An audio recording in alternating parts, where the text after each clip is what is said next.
আরব ভূমি থেকে জানিয়ে দিলে রাসূল তুমি অনন্য, তুমি ধন্য, তুমি ধন্য, তুমি ধন্য, তুমি ধন্য। নেতা তুমি, তুমি সেনাপতি, রাষ্ট্রনায়ক আলো জ্যোতি। নেতা তুমি, তুমি সেনাপতি, রাষ্ট্রনায়ক আলো জ্যোতি। তোমার পরশ পেয়ে পেল হেদায়াত, ছিল যারা অতি দমন্য। তুমি ধন্য, তুমি ধন্য, তুমি ধন্য, তুমি ধন্য। সুতরাং এটা হচ্ছে বিপ্লবী পায়গাম। আল্লাহর নবী তিনি কষ্ট করে করে তাইফের ময়দানে গেলেন, জবাবে রক্ত দিয়ে ফিনফিন করে শরীর থেকে রক্ত বন্যা বয়ে দিয়ে ইসলামটাকে তিনি আমাদের পর্যন্ত পৌঁছেছেন।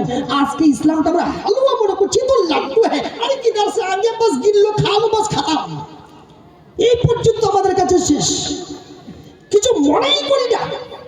ইসলাম এত কষ্টের পর কষ্ট বরণ করার পরে অনেক সাহাবায়ে কিরামগণ রক্ত দেওয়ার পর আমাদের পর্যন্ত আসলো। আজ মসজিদগুলো ফাঁকা রেখে দিয়েছি, আজ মসজিদে আবাদ করার মতো লোক পাওয়া যায় না। অথচ মসজিদ যদি আপনি আবাদ না করেন, আখিরাত বরবাদ হয়ে যাবে, শেষ হয়ে যাবে, শেষ হয়ে যাবেন আপনি। সামনে রমজান আসছে, রমজানের কথাগুলো খেয়াল করে মনে রাখবেন। আমার ভাইরা বেঈমান নিয়ে বুঝে না, বেঈমানরা নিয়ে বুঝে না, অথচ তাদেরকে ঠিক জালেমদেরকে বোঝা উচিত। এই মসজিদের মধ্যে যেগুলো কাজ করা হয় সেগুলো হচ্ছে একদম বেদের অনুযায়ী। কারণ বেদ কি বলছে দেখেন, বেদ বলছে লিঙ্কি চিরি শিকা হিনা সীমা সরোদাই সদুশকা উচ্চলা পি সর্বভক্তি ভবিষ্যতি জনুমম বিনা কোলম চপসবস্তি শাম ওয়াকসানাতা মাম মুসলিমে ওয়াসন সাকারা। বেদ বলছে ভালো যদি হিন্দু হতে চাও, বেদ বলছে ভালো যদি পৃথিবীকে মানুষ হতে চাও, মানুষ, খুব সুন্দর কথাটা বলেছে, কিন্তু আসলে মানুষ তো সবাই হয় না। এই পৃথিবীকে আপনি যত দেখছেন না, পৃথিবীতে আসে মায়ের পেট থেকে চলে আসে, ও মানুষ হয়ে আসে না। নইলে পরে মানুষের কথা বলতো না, মানুষের মতো মানুষ হতে পারলি না, এ কথা বলে তো, বলে তো গরুতে কোনদিন বলে না, গরু তো গরুর মতো গরু হতে পারলি না, কুকুর কুকুরের মতো কুকুর হতে পারলি না। তবে এই ভাষা শুধুমাত্র মানুষের জন্য খাটায়, মানুষ মানুষের মতো মানুষ হতে পারলি না।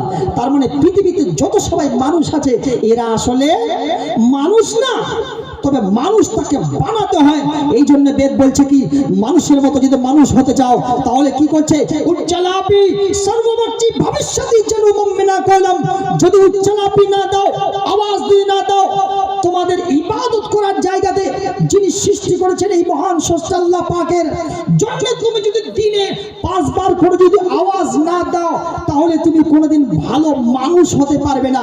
ভালো মানুষ হওয়ার জন্য তোমাকে দিনে 5 বার করে আওয়াজ দিতে হবে। আচ্ছা, দিনে 5 বার করে আওয়াজ দেওয়া হয় কোন জায়গায় বাপ, একটু বলেন তো?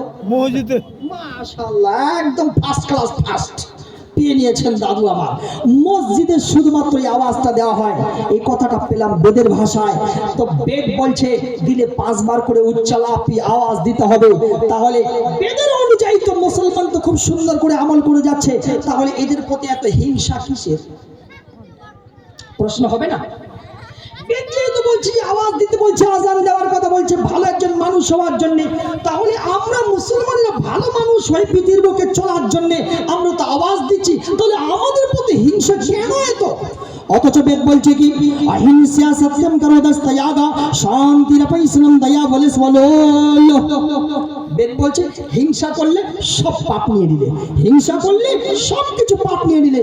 হিংসা রাখা চলবে না, হিংসা রাখলে তোমার আমলনামার খাতায় পাপ লিখে দেওয়া হলো। আর আল্লাহ বলছেন ফামান ইয়ামাল মিসকালা যাররাতিন খায়রান ইয়ারা ওয়া মান ইয়ামাল মিসকালা যাররাতিন শাররান ইয়ারা।